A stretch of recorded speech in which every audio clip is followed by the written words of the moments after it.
ഇത് Honda Activa general സർവീസായിട്ട് കയറ്റിയാണ്. അപ്പോൾ general സർവീസുമായി ബന്ധപ്പെട്ട് നമ്മളതിൻ്റെ എയർ ഫിൽറ്റർ, അതേപോലെ ക്ലച്ചിൻ്റെ ഭാഗം, ക്ലച്ച് ഗ്രീസിങ്, ബാക്ക് ബ്രേക്ക് എല്ലാ ഭാഗങ്ങളും നമ്മൾ ചെക്ക് ചെയ്യുന്നുണ്ട്. അപ്പോൾ നമുക്കതിനകത്ത് കംപ്ലയിൻറ്റ് പറഞ്ഞാൽ ഇടയ്ക്ക് നമുക്ക് സെൽഫ് ഇടയ്ക്ക് കിട്ടാത്തൊരു കംപ്ലയിൻറ്റ് പറയുന്നുണ്ട്, സെൽഫ് എടുക്കുന്നില്ല. പിന്നെ അത് കൂടാണ്ട് ബാക്ക് സൈഡിൽ നിന്ന് ഒരു സൗണ്ടിൻ്റെ കേസും പറഞ്ഞിട്ടുണ്ടായിരുന്നു. അപ്പോൾ നിലവിൽ നമ്മൾ വർക്കിന് കയറ്റിയിട്ടുണ്ട്. ഇപ്പോൾ നമ്മളതിൻ്റെ ബാക്ക് ബ്രേക്കിൻ്റെ ഭാഗം നമ്മൾ ചെക്ക് ചെയ്യാൻ വേണ്ടിയിട്ട് അയച്ചാണ്. ബ്രേക്ക് ലൈനറൊക്കെ കമ്പനി ലൈനർ, ഹോണ്ടയുടെ ഒറിജിനൽ ലൈനർ തന്നെ കിടക്കണം, പുതിയ ലൈനർ കിടക്കണം കേട്ടോ. അപ്പോൾ നമുക്ക് ക്യാമൊക്കെ ഒന്ന് ജസ്റ്റ് ഒന്ന് ഗ്രീസ് ചെയ്ത് റീസെറ്റ് ചെയ്താൽ മതി, ബ്രേക്കൊക്കെ ഒന്ന് ക്ലീൻ ചെയ്ത് കയറ്റിയാൽ മതി. എയർ ഫിൽറ്ററിൻ്റെ ഭാഗവും നമ്മൾ ചെക്ക് ചെയ്യുമ്പോൾ എയർ ഫിൽറ്ററും വലിയ പഴക്കമൊന്നും ആയിട്ടില്ല, വലിയ കുഴപ്പമില്ലാത്ത എയർ ഫിൽറ്ററാണ്. അത് നമുക്ക് എയർ ഫിൽറ്ററും പ്ലഗും അത് തന്നെ നമുക്ക് യൂസ് ചെയ്യാം, വേറെ പ്രോബ്ലം ഇല്ല. പ്ലഗിൻ്റെ ഭാഗത്ത് ചെറിയൊരു കാർബൺ കണ്ടൻറ്റ് കൂടുതൽ കാണുന്നുണ്ട്, പക്ഷേ എങ്കിൽ കൂടി നമുക്കൊന്ന് ക്ലീൻ ചെയ്ത് കയറ്റാം. കാരണം എയർ ഫിൽറ്റർ പ്ലഗും കൂടി ഒരുമിച്ചാണ് മാറ്റാറ്. അപ്പോൾ നമുക്ക് അടുത്ത സർവീസിൽ എന്തെങ്കിലും രണ്ടും മാറേണ്ടി വരും കേട്ടോ.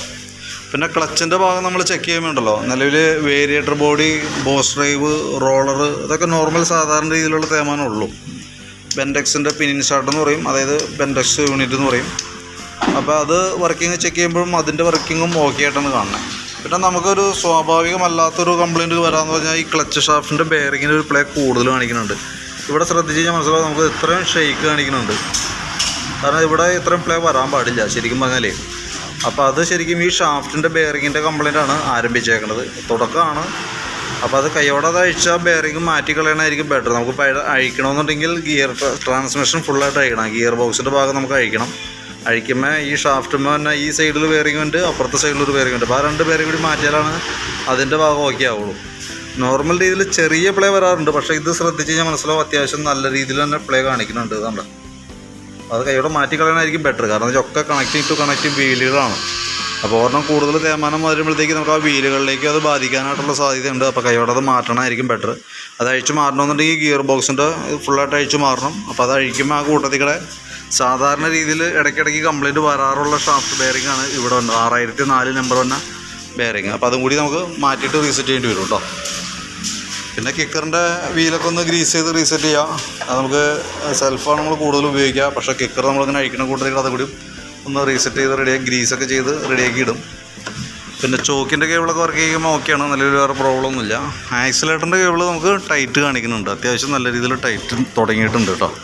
അത് കൈയോടെ മാറ്റിയിടണമായിരിക്കും കുറച്ചും ബെറ്റർ. കാരണം എന്ന് വെച്ചാൽ അല്ലെങ്കിൽ ഓട്ടോ ക്ലച്ച് വണ്ടിയാണ്, CVT ക്ലച്ചാണ്. ആക്സിലേറ്റർ റൈസായിട്ട് നിന്നാൽ വണ്ടി നമ്മൾ വിചാരിക്കുന്നതിലും കൂടുതൽ നമ്മുടെ കൺട്രോളിൽ അല്ലാണ്ട് പോകാനായിട്ടുള്ള സാധ്യതയുണ്ട്. അപ്പോൾ അത് കൈയോടെ ചേഞ്ച് ചെയ്തിട്ടാണെങ്കിൽ അതായിരിക്കും കുറേ കൂടി ബെറ്റർ. പിന്നെ ഫ്രണ്ട് ബ്രേക്ക് ലൈനറൊക്കെ നമ്മളൊന്ന് ചെക്ക് ചെയ്യാനുണ്ട്. ലൈനറൊക്കെ അത്യാവശ്യം ഉപയോഗിക്കാനുണ്ട്, നല്ല ലൈനറാണ്. ക്യാമോ മാത്രം ഒന്ന് അഴിച്ച് ഗ്രീസിങ്ങൊക്കെ നടത്തി റീസെറ്റ് ചെയ്യാം.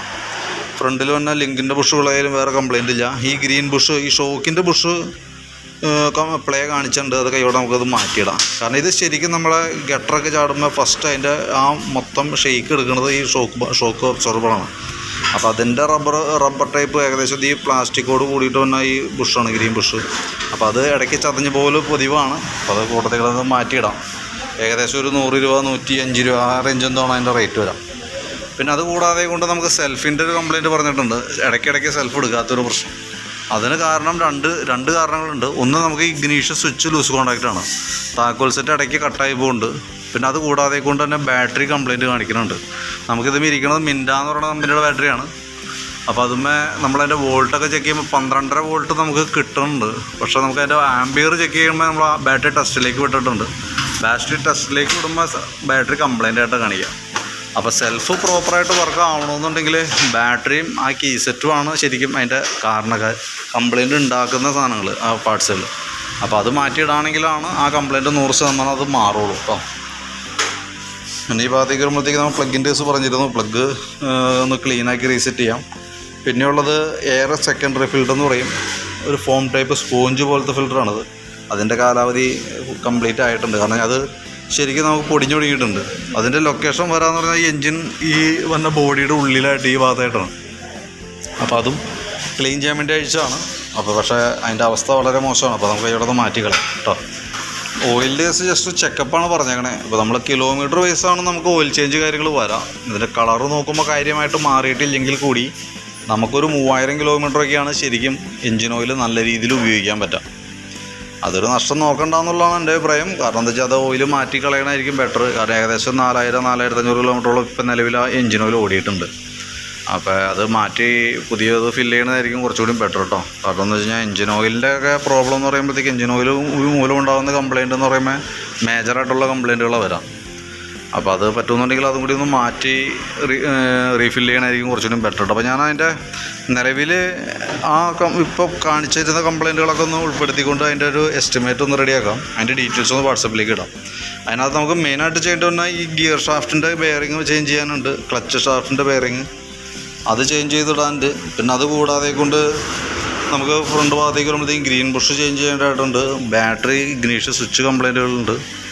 അതൊക്കെ ഒന്ന് ഉൾപ്പെടുത്തിയിട്ട് ആദ്യം ഒന്ന് വീഡിയോ കാണാം. ജസ്റ്റ് ഞാൻ എൻ്റെ ഡീറ്റെയിൽസ് വാട്സപ്പിലേക്ക് അയച്ചു തരാം. അത് കണ്ടതിന് ശേഷം നോക്കിയിട്ടൊന്ന് റിപ്ലൈ ഇടാം. കാരണം നിങ്ങൾ അപ്രൂവൽ കിട്ടിയാൽ മാത്രമേ നമുക്ക് വർക്ക് ചെയ്യാനായിട്ട് പറ്റുള്ളൂ. നോക്കിയിട്ടൊന്ന് റിപ്ലൈ ഇടാൻ മറക്കരുത് കേട്ടോ.